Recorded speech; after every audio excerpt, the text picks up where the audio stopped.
Shamsuddin geography study corner চ্যানেলে তোমাদের সবাইকে স্বাগত। আজকে চলে এসেছি ক্লাস 12 তোমাদের জন্য প্র্যাকটিক্যালে যে পরীক্ষা, যে প্রশ্নপত্র আমি দিয়েছিলাম, সেই প্রশ্নপত্রের সেট 1-এর যে তোমাদের একটা প্রশ্ন ছিল, আমাকে একজন বলেছিলে, সেই প্রশ্নের উত্তরটা নিয়ে আজকে আমি চলে এসেছি। তো এখানে দেখতে পাচ্ছ যে প্রশ্ন দেওয়া ছিল যে প্রদত্ত তথ্য থেকে আয়তলেখে এঁকে মধ্যমের অবস্থান দেখাও। আমার শরীর ভালো ছিল না, এখনও শরীর ভালো নেই, ঠান্ডা লেগে জ্বর হয়ে আছে, ওই জন্য আমি ঠিকঠাক সময় দিতে পারছি না, শরীরও ভালো নেই, কিন্তু তবুও কষ্ট করে তোমাদের জন্য আমি এই প্রশ্নের উত্তরটা করে নিয়ে এসেছি। তা তোমরা ভিডিওটা প্রথম থেকে শেষ পর্যন্ত অবশ্যই দেখো, এবং দেখে যদি কিছু সমস্যা থেকে থাকে আমাকে অবশ্যই কমেন্টে জানাবে। সেটা বুঝতে না পারলে সেটারও উত্তর আমি বলে দেবো। ভিডিওটা শুরু করি এবং তোমরা ভিডিওটা ভালো করে প্রথম থেকে শেষ পর্যন্ত দেখতে লাগো। এভাবে কি করবে, প্রথমে তোমাদেরকে করতে হবে কি, একটা টেবিল বানাতে হবে। টেবিল বানিয়ে যে টেবিলটা তোমাদের হয়তো প্রশ্নে যেটা দেওয়া আছে সেটা এইভাবে সাজিয়ে নেবে।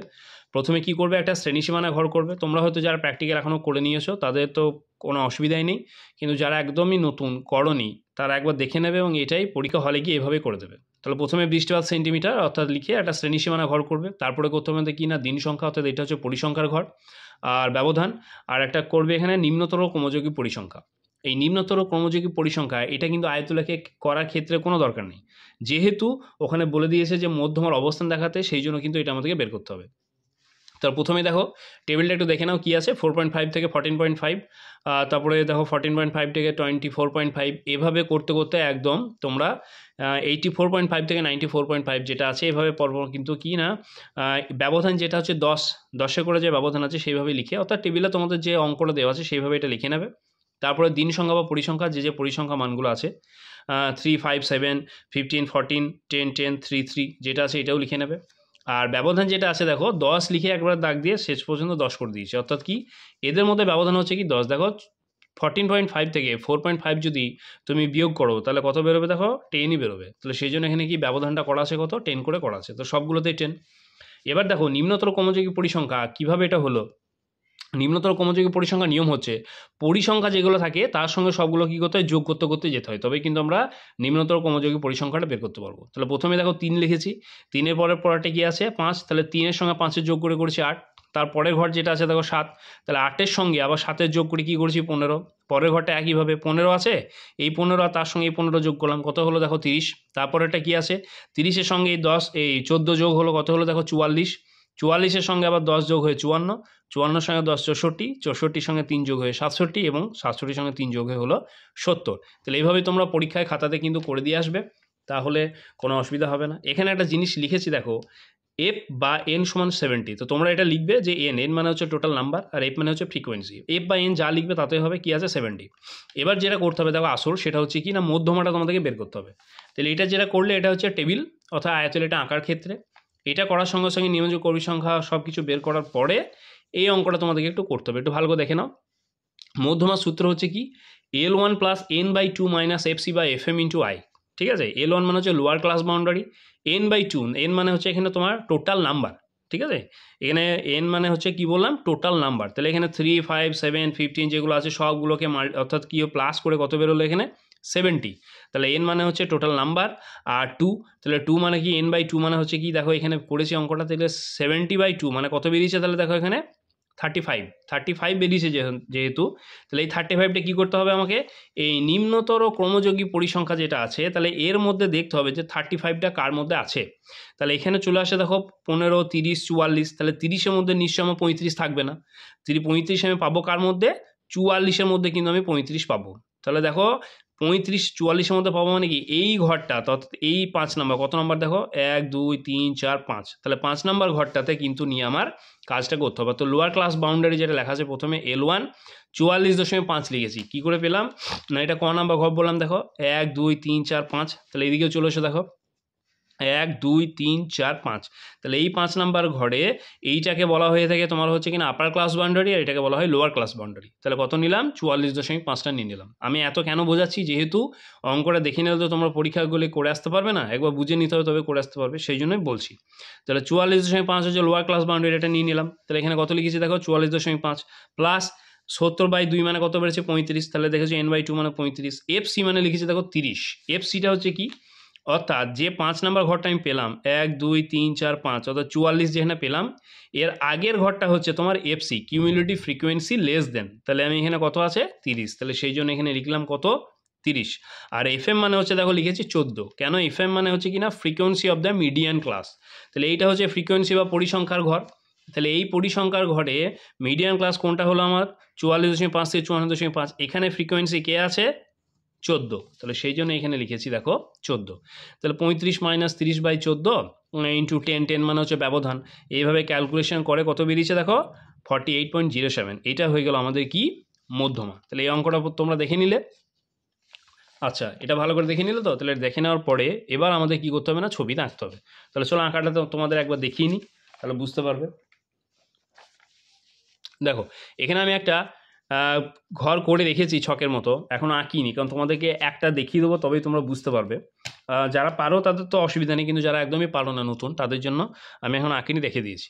তাহলে প্রথমে কি করবে দেখো যেটা আছে যে 44 অর্থাৎ 4.5 থেকে একদম আছে 94.5, অঙ্কতে দেওয়া ছিল দেখো এখানে কত না 4.5 হচ্ছে এখান থেকে আরম্ভ, 4.5 থেকে 14.5 থেকে আরম্ভ আছে কতটা পর্যন্ত 84.5 থেকে 94.5, তাহলে আমি যদি একদম লোয়ার ধরি 4.5 থেকে 14.5, এখান থেকে আমার যেতে কতটা 94.5, তাহলে কটা ঘোর হচ্ছে দেখে নাও 1 2, এবার এটা হলো 24.5 3 4 5 6 7 8 9, তাহলে 9টা ঘর চাই, সেই জন্য কী নেওয়া আছে দেখো এখানে 9টাই নেওয়া আছে, তাহলে প্রতিটার জন্য কত ধরতে হবে 1 সেমিতে তোমাদেরকে একটা ক্লাস বাউন্ডারি দেখালেই হবে, তাহলে 1 2 3 4 5 6 7 8 9 10, ঠিক আছে, তাহলে 10টা তুমি টানলে তবে কিন্তু তুমি কী পাবে না 9টা পাবে, ঠিক আছে।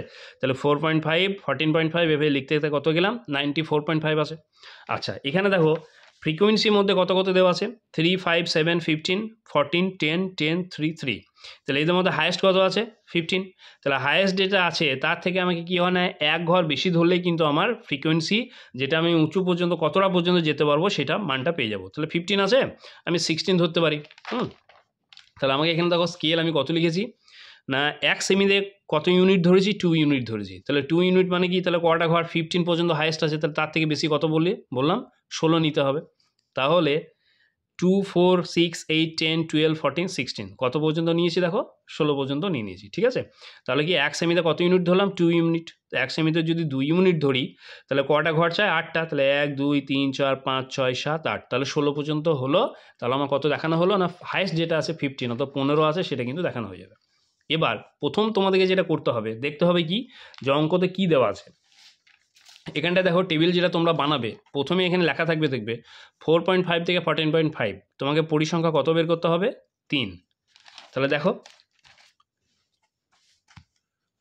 4.5 থেকে 14.5 এখানে তোমাকে এই ঘরটাতে কত নিতে হবে 3 নিতে হবে, তাহলে 3 তুমি পাবে কী করে, এই দিকটা হচ্ছে তোমার পরিসংখ্যার ঘর আর নিচেটা হচ্ছে শ্রেণী সীমানা বা ক্লাস বাউন্ডারি, তাহলে তোমাকে নিতে হবে কত দেখালাম 3, 3 কত নেবে এটা হচ্ছে 2 এর ঘর এটা 4 এর ঘর, তাহলে 2 আর এই মাঝখানে কত হবে তাহলে 3, তাহলে এইটা হচ্ছে তোমার 3 এর ঘর, তাহলে কত হবে তুমি এই 3 2 আর 4 এর মাঝখানে এটা 3 এর ঘর, এখান থেকে গিয়ে এই যে দাগটা আছে 1 সেমি এখানটা একটা দাগ নিয়ে নেবে, তাহলে এটা হয়ে গেল কত 3 এর ঘর, যে এটা হলো যেটা নিলে এইখান থেকে এতটা পর্যন্ত কী করতে হবে একটা লাইন টেনে নিতে হবে,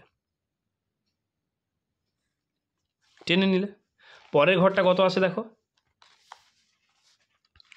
14.5 থেকে 24.5 কত আছে ফ্রিকোয়েন্সি 5 আছে, তাহলে কত নিতে হবে 5, 14.5 থেকে 24.5 কত নেবো 5 নিতে হবে, তাহলে 5 কত আছে দেখো এটা হচ্ছে 4 এর ঘর এটা হচ্ছে 6, তাহলে 4 আর 6 এর মাঝে কত 5 হবে এখানে, তাহলে এই ঘরটা সোজাসুজি কতটা এখানে হচ্ছে 5, তাহলে কি করব 4 এ গিয়ে এইখানে দেখো 5 হচ্ছে 4 আর 6 এর মাঝে 5, তাহলে এইখানটায় গিয়ে একটা দাগ নিয়ে নেব, নিয়ে নিলাম।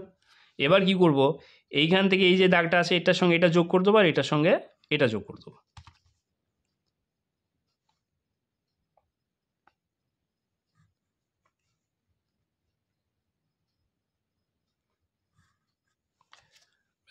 হলো। আচ্ছা 3 নাম্বারটা কি আছে দেখো 3 নাম্বার দেওয়া আছে কত 24.5 থেকে 34.5 কত আছে 7, তাহলে 7 কীভাবে নেবে একইভাবে 24.5 থেকে 34.5 এখানে কত নেবে 7, তাহলে 7 এখানে কতটা হবে দেখো 6 আর 8 এর মাঝখানে কত আছে 7, তাহলে এখান থেকে আমি উঠবো দাগটা তুলে কতটা পর্যন্ত যাবো 7 পর্যন্ত আসবো, ঠিক আছে?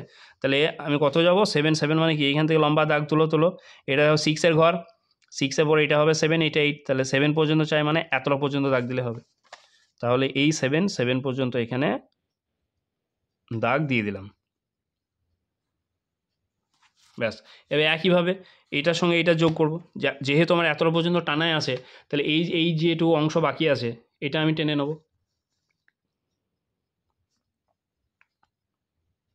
এটা টেনে নিলাম, আর এখান থেকে এতটা গোটাটাই টেনে নাও। আচ্ছা, বাকিগুলো আমি করে নিচ্ছি, তোমরা বুঝতে পেরেছো। এবার আমি শেষে তখন আবার তোমাদেরকে দেখিয়ে নেবো, কারণ এতটা দেখাতে গেলে অনেকটা সময় নষ্ট হয়ে যাবে, পরীক্ষার আগে এতটা সময় নষ্ট করা উচিত হবে না। তো তোমরা এবার বাকিটা শেষে দেখে নেবে। আমি তাহলে গোটাটা এঁকে নিয়েছি, পেনে করে এই কারণে আঁকলাম যাতে তোমরা বুঝতে পারো, অনেক এই রুলে যেটাতে করেছিলাম হয়তো বুঝতে পারবে না, তাহলে বুঝতে পেরেছো যে কীভাবে আঁকতে হবে। এখন যেটা হচ্ছে আসল, সেটা হচ্ছে কি না আয়তলেখ আঁকা হয়ে গেল, কিন্তু কি বলেছে না মধ্যমার অবস্থান দেখাতে হবে। আচ্ছা দেখো, মধ্যমার মানটা কত বেরিয়েছিল 48.07, তাহলে এখানে 48.07 কোনখানে দেখাবো?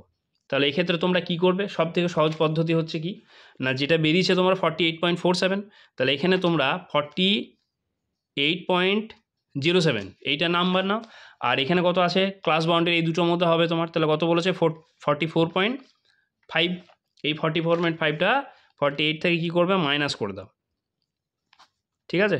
তাহলে 7, 3.5 বা 3.6ই ধরো, তাহলে 3.5 যদি ধরি আমি, তাহলে কি করব না কোন জায়গায় করতে হবে না 44.5 এইখানটা যেটা আছে এরপর থেকে তুমি 3.5 ঘর একটু বেশি চলে যাবে, ঠিক আছে? তো 3.5 একটু ঘর বেশি গেলে কোন জায়গায় হচ্ছে দেখো একটু, এ দেখো 1 ঘর 2 ঘর 3 ঘর, 3 ঘরের পরে হচ্ছে 3.5 এই মাঝখানে, ঠিক আছে? তাহলে মাঝামাঝি জায়গায় একটা লম্বা করে এখানে 3.5-এর উপর থেকে নিচে পর্যন্ত একটা দাগ দিয়ে দেবে,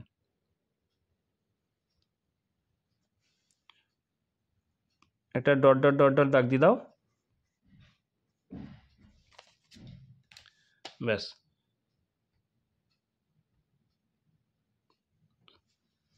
বুঝতে পেরেছো? তাহলে এইভাবে 3.5টা কী করে বললাম যে মাইনাস করে যে 3.5 হবে, তুমি এখান থেকে অর্থাৎ 44.5 যেখানে আছে এখান থেকে 3.5 ঘর তুমি গুনে চলে যাবে, অর্থাৎ 1 ঘর ছোটো ছোটো যে ঘরগুলো আছে সেগুলো কিন্তু, তাহলে 1 ঘর 2 ঘর 3 ঘর, 3 ঘরের পরে 3.5 যেটা আছে, তো 3.5 যেখানে হচ্ছে সেখানে গুনে গুনে ঘর পর্যন্ত চলে যাবে, লম্বা করে একটা ডট ডট দাগ দিয়ে দেবে, এখানে লিখে দেবে মধ্যমা যে মানটা বেরিয়েছে সেইটা 48.07, এখানে লিখে দেবে মধ্যমা, ঠিক আছে?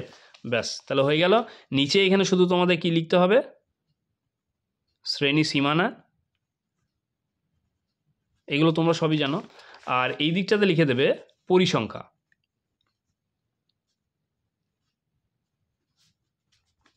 পরিসংখ্যা। মাথায় যেটা লিখতে হবে সেটা তোমরা কি লিখবে এখানে আয়তলেখ, আয়তলেখ,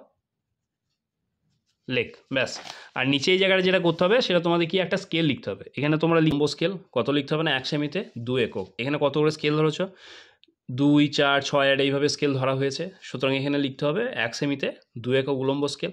অনুভূমিক স্কেল লিখেছি দেখো 1 সেমিতে একটি শ্রেণী সীমানা, যেহেতু 4.5 থেকে 14.5, 14.5 থেকে 24.5, ঠিক আছে? তাহলে এই একটা গোটাটা হচ্ছে কি একটা শ্রেণী সীমানা, কেমন এখানে লেখা আছে দেখো যে 4.5 থেকে 14.5, 14.5 থেকে 24, এটা হবে তোমার হচ্ছে কি একটা শ্রেণী সীমানা। তাই কত লিখেছি 1 সেমিতে, অর্থাৎ 1 সেমিতে একটা শ্রেণী সীমানা, সেই জন্য লিখলাম 1 সেমিতে একটা শ্রেণী সীমানা।